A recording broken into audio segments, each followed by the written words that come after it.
Hi ನಮಸ್ತೆ ಎಲ್ರಿಗೂ. ಈ ಬೇಸಿಗೆ ಟೈಮಲ್ಲಿ ಎಲ್ರಿಗೂ ಒಂದು ಕಾಮನ್ ಆಗಿರೋ ಪ್ರಾಬ್ಲಮ್ ಕಾಡ್ತಾ ಇರುತ್ತೆ. ಯಾವುದು ಆ ಪ್ರಾಬ್ಲಮ್ ಅಂತಂದರೆ, ಈ ಮೂತ್ರ ವಿಸರ್ಜನೆ ಮಾಡುವಂತಹ ಸಮಯದಲ್ಲಿ ಈ ಉರಿಯಂತಹ ಅಥವಾ ಈ ಸುಡುವ ಅನುಭವ ಆಗ್ತಾ ಇರುತ್ತೆ. ಇದೊಂದು ಸಮಸ್ಯೆನ ನೀವು ಚಿಕ್ಕದಂತ ನೆಗ್ಲೆಕ್ಟ್ ಮಾಡಕ್ಕೆ ಹೋಗ್ಬಿಡಿ. ಯಾಕೆ ಈ ರೀತಿ ಆಗುತ್ತೆ ಅಂತಂದರೆ, ನಿಮ್ಮ ದೇಹದಲ್ಲಿ ನೀರಿನ ಕೊರತೆ ಇದ್ದಾಗ, ಅಥವಾ ನಿಮ್ಮ ದೇಹದಲ್ಲಿ ಉಷ್ಣಾಂಶ ಹೆಚ್ಚಾದಾಗ, ಅಥವಾ ನಿಮ್ಮ ಮೂತ್ರನಾಳದ ಸೋಂಕು ಇದ್ದಾಗ ಈ ರೀತಿ ಆಗ್ತಾ ಇರುತ್ತೆ ನಿಮಗೆ. ಸೊ ಹಾಗಾಗಿ ನಾನು ಇಂದಿನ ವಿಡಿಯೋದಲ್ಲಿ ಯಾಕೆ ಈ ರೀತಿ ಆಗ್ತಾ ಇರುತ್ತೆ, ನಿಮಗೆ ಯಾವ ಲಕ್ಷಣಗಳು ನಿಮ್ಮಲ್ಲಿ ಕಾಣಿಸ್ಕೊಳ್ಳುತ್ತೆ, ಸೊ ಆ ಲಕ್ಷಣಗಳು ಕಾಣಿಸ್ಕೊಂಡಾಗ ನೀವು ಅದಕ್ಕೆ ಮನೆಯಲ್ಲಿಯೇ ಈ ಸರಳ ಮದ್ದುಗಳ ಪರಿಹಾರವನ್ನು ನಾನು ಈ ವಿಡಿಯೋದಲ್ಲಿ ತಿಳಿಸ್ಕೊಡ್ತೀನಿ. ಬನ್ನಿ. ಹಾಯ್ ನಮಸ್ತೆ ಎಲ್ರಿಗೂ. ನಾನು ನಿಮ್ಮ doctor Geetha, family physician. Welcome to our doctor Geetha Kannadathi YouTube channel.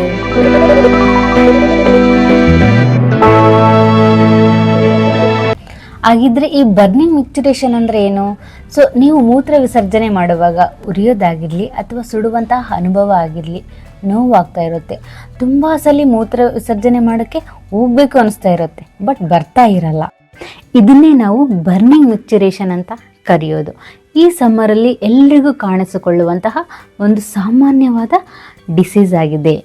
So ಹಾಗಾಗಿ ಇದೆಲ್ಲ ಬರಲಿಕ್ಕೆ ಯಾವ್ಯಾವ ಕಾರಣಗಳು ಅಂತ ತಿಳ್ಕೊಳ್ಳೋಣ ಬನ್ನಿ. ಫಸ್ಟ್ ಒನ್ ಬಂದ್ಬಿಟ್ಟು, ಈ ಸಮ್ಮರ್ ಸೀಸನಲ್ಲಿ ನಾವೇನಾದರೂ ನೀರು ಕಮ್ಮಿ ಕುಡಿದ್ರೆ ಸೊ ಈ ಯೂರಿನ್ ಕಾನ್ಸಂಟ್ರೇಷನ್ ಹೆಚ್ಚಾಗ್ಬಿಟ್ಟು ಈ ಉರಿ ಅಂತ ಅನುಭವ ನಿಮಗೆ ಆಗ್ತಾ ಇರುತ್ತೆ. ಹೆಣ್ಮಕ್ಳಲ್ಲಿ ಇನ್ನೊಂದು UTI ಅನ್ನೋದು ಕಾಮನ್ ಪ್ರಾಬ್ಲಮ್. ನಿಮ್ಮ ಪ್ರೈವೇಟ್ ಜಾಗದಲ್ಲಿ ನೀವೇನಾದರೂ ಸೆಲ್ಫ್ ಕೇರ್ ಕರೆಕ್ಟಾಗಿ ಮಾಡ್ಕೊಳ್ಳೇ ಇಲ್ಲ ಅಂತಂದರೆ ಈ UTI ಬರಲಿಕ್ಕೂ ಕಾರಣ ಆಗುತ್ತೆ. ನೆಕ್ಸ್ಟ್, ಈ ದೇಹದಲ್ಲಿ ಉಷ್ಣಾಂಶ ಹೆಚ್ಚಾದಾಗ ಆಗುತ್ತೆ. ಸೊ ಈ ರೀತಿ ಹಲವಾರು ಕಾರಣಗಳಿಂದ ಬರ್ತಾ ಇರುತ್ತೆ ನಿಮಗೆ. ನಾವು ಯಾವಾಗ ಈ ಆಯಿಲಿ ಫುಡ್ಡು ಅಥವಾ ಈ ಸ್ಪೈಸಿ ಆಗಿರೋ ಫುಡ್ಡು ಅಥವಾ ಈ ಸನ್ಗೆ ಎಕ್ಸ್ಪೋಸರ್ ಆದಂಗೆಲ್ಲ ನಮ್ಮ ದೇಹದಲ್ಲಿ ಉಷ್ಣಾಂಶ ಇನ್ನೂ ಹೆಚ್ಚಾಗುತ್ತೆ. ಸೊ ಹಾಗಾಗಿ ನೀವು ಮೂತ್ರ ವಿಸರ್ಜನೆ ಮಾಡುವಾಗ ಈ ಉರಿ ಬರಲಿಕ್ಕೆ ಒಂದು ರೀಸನ್ ಅಂತಲೇ ಹೇಳಿ. ಕೆಲವೊಮ್ಮೆ ಈ ಕಿಡ್ನಿ ಸ್ಟೋನ್ ಆದಾಗೂ ಸಮೇತ ಈ ಮೂತ್ರ ವಿಸರ್ಜನೆ ಮಾಡುವಾಗ ನಿಮ್ಮಲ್ಲಿ ಉರಿಯುವಾಗುವಂತಹ ಅನುಭವನ ಕಾಣಿಸ್ಕೊಳ್ಳುತ್ತೆ. ಇಷ್ಟೊತ್ತು ನೀವು ರೀಸನ್ಸ್ ಯಾವ್ಯಾವ ಅಂತ ತಿಳ್ಕೊಂಡ್ರಿ. ಈಗ ಲಕ್ಷಣಗಳು ಹೇಗಿರ್ತವೆ ಸೊ ಅಂತ ತಿಳ್ಕೊಳ್ಳೋಣ ಬನ್ನಿ ವೀಕ್ಷಕರೇ. ನೀವೇನಾದರೂ ಈ ಯೂರಿನ್ ಪಾಸ್ ಮಾಡುವಾಗ ಉರಿಯಂತಹ ಅಥವಾ ಈ ಸುಡುವಂತಹ ಅನುಭವ ಆಗ್ತಾ ಇರುತ್ತೆ. ಸೊ ಕೆಳ ಹೊಟ್ಟೆ ಭಾಗದಲ್ಲಿ ತುಂಬ ನೋವು ಬರ್ತಾ ಇರುತ್ತೆ ನಿಮಗೆ.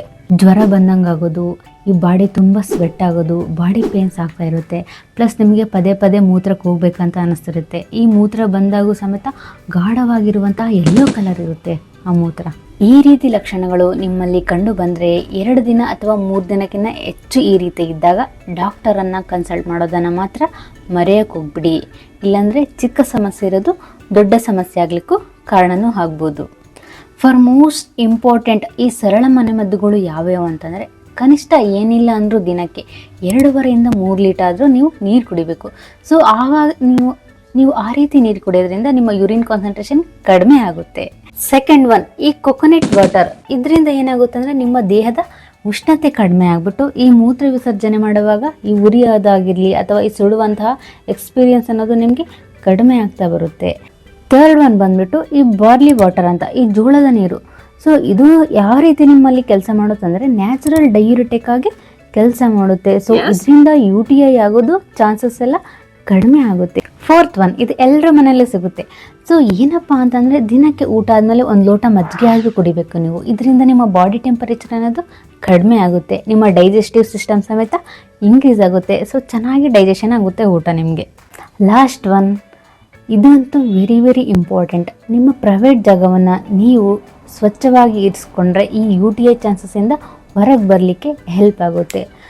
ನೀವು ಯಾವಾಗ ಡಾಕ್ಟರ್ನ ಕನ್ಸಲ್ಟ್ ಮಾಡಬೇಕಂದ್ರೆ ಈ ರೀತಿ ಲಕ್ಷಣಗಳು 3 ದಿನಕ್ಕಿಂತ ಹೆಚ್ಚಾಗಿದ್ದಾಗ, ಅಥವಾ ನೀವು ಯೂರಿನ್ ಪಾಸ್ ಮಾಡುವಾಗ ಈ ರಕ್ತ ಬಂದಾಗ, ಅಥವಾ ಈ ಪ್ರೆಗ್ನೆನ್ಸಿ ಟೈಮಲ್ಲಿ ಈ ಜ್ವರ ಇದ್ದಾಗ, ಈ ಪೇನ್ ತುಂಬ ಈ ರೀತಿ ನಿಮ್ಮಲ್ಲಿ ಇದ್ದಾಗ ನೀವು ಡಾಕ್ಟರ್ನ ಕನ್ಸಲ್ಟ್ ಮಾಡೋದಂತೂ ವೆರಿ ವೆರಿ ಇಂಪಾರ್ಟೆಂಟ್ ಅಂತಲೇ ಹೇಳ್ಬೋದು. ಲಾಸ್ಟ್ಗೆ ಕನ್ಕ್ಲೂಷನ್ಗೆ ಬರೋಣ. ಈ ಸಮ್ಮರಲ್ಲಿ ನೀವು ಚೆನ್ನಾಗಿ ನೀರು ಕುಡಿದು ನಿಮ್ಮ ಪ್ರೈವೇಟ್ ಪಾರ್ಟ್ಸ್ನೆಲ್ಲ ಹೈಜಿನಾಗಿ ಇಟ್ಕೊಂಡ್ರೆ, ಅದಕ್ಕೆ ನಾವು ಸರಿಯಾದ ಹೈಡ್ರೇಷನ್ ಅಥವಾ ಪ್ರಾಪರ್ ಆಗಿರೋ ಹೈಜೀನ್ ಮೇಂಟೈನ್ ಮಾಡಿದರೆ ಇದಕ್ಕೆ ಒಂದು ಒಳ್ಳೆ ಗುಡ್ ಹೋಮ್ ರೆಮಿಡಿ ಅಂತಲೇ ಹೇಳ್ಬೋದು ವೀಕ್ಷಕರೇ. ಈ ಮಾಹಿತಿ ನಿಮಗೆ ಯೂಸ್ಫುಲ್ ಅನಿಸಿದರೆ ನಿಮ್ಮ ಎಲ್ಲ ಫ್ರೆಂಡ್ಸ್ಗೆ ಶೇರ್ ಮಾಡಿ ಆ್ಯಂಡ್ ಲೈಕ್ ಮಾಡಿ. ಇನ್ನು ನಮ್ಮ ಚಾನಲ್ಗೆ ಯಾರು ಸಬ್ಸ್ಕ್ರೈಬ್ ಆಗಿಲ್ವೋ ಪಟ್ ಅಂತ ಸಬ್ಸ್ಕ್ರೈಬ್ ಮಾಡಿ, ಪಕ್ಕದಲ್ಲಿರೋ ಬೆಲ್ಲೈಕನ್ನ ಪ್ರೆಸ್ ಮಾಡೋದನ್ನು ಮಾತ್ರ ಮರಿಬೇಡಿ. ನಿಮ್ಮ ಆರೋಗ್ಯದ ಬಗ್ಗೆ ಕಾಳಜಿ ಇರಲಿ. ಧನ್ಯವಾದಗಳು ವೀಕ್ಷಕರೇ. ನಿಮಗೆ ಯಾವುದೇ ರೀತಿಯಿಂದ ಸಮಸ್ಯೆ ಇದ್ರೂ ಕಮೆಂಟ್ ಮೂಲಕ ತಿಳಿಸಿ, ಓಕೆನಾ?